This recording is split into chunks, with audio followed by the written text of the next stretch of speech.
Hello, I am Nigel and I am delighted to be the multi-faith chaplain and spiritual care coordinator at Keech, and I'm also the vicar here at St Margaret's in Streatley.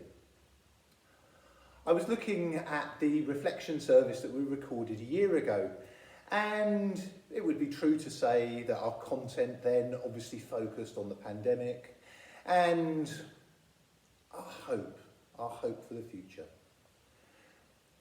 And 1 year on, I'm pleased to say that I think much has changed, but sadly also much has remained the same.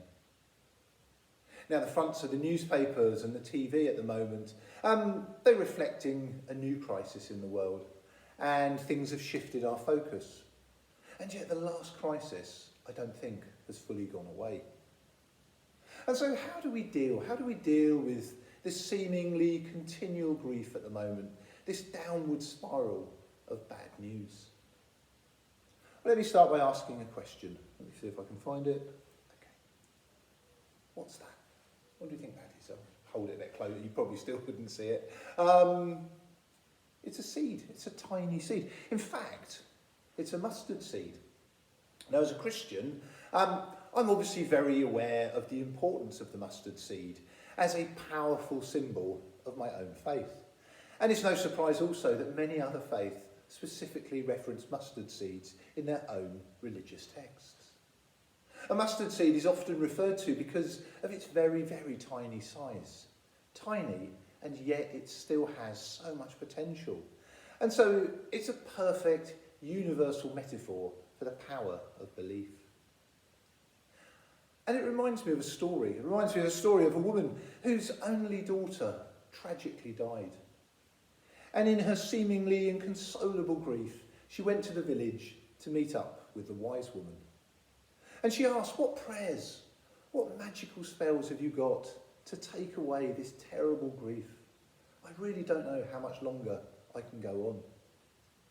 But instead of simply sending her away with a handful of leaflets or pamphlets or trying to reassure her in some ways, she said, "Go and fetch me a mustard seed from a home that has never known any sorrow. And when you return, we're going to use it to drive out the sorrow in your life." And so the woman went off immediately in search of this magical mustard seed. Not to waste any time, she thought, what I'll do is I'll just go straight over to the posh part of town, where the sun always seems to shine.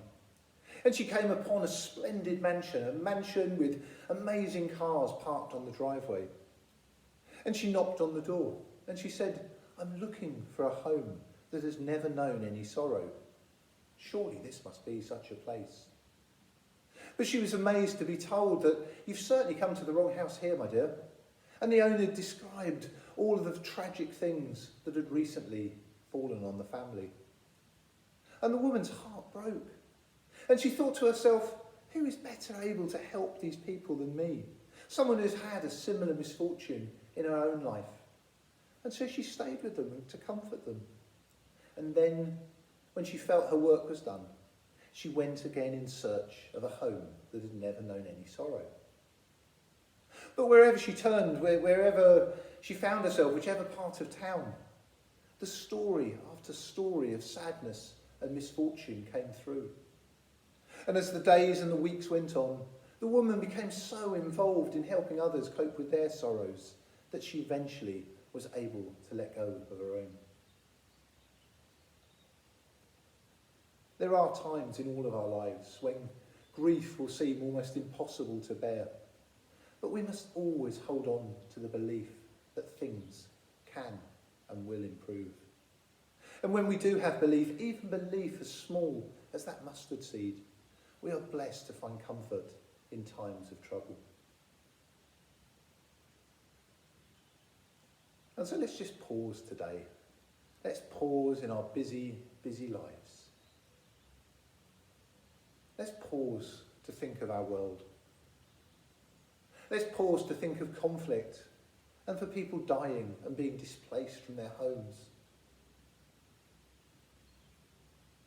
Let's pause just for a moment to think of our continued fight with COVID, the problems that it still brings, how it affects our medical institutions and our schools and our workplaces and our communities. And let's just pause for a moment to think of individuals that we all know are suffering, people that we all know and love, and also for people who love and care for them.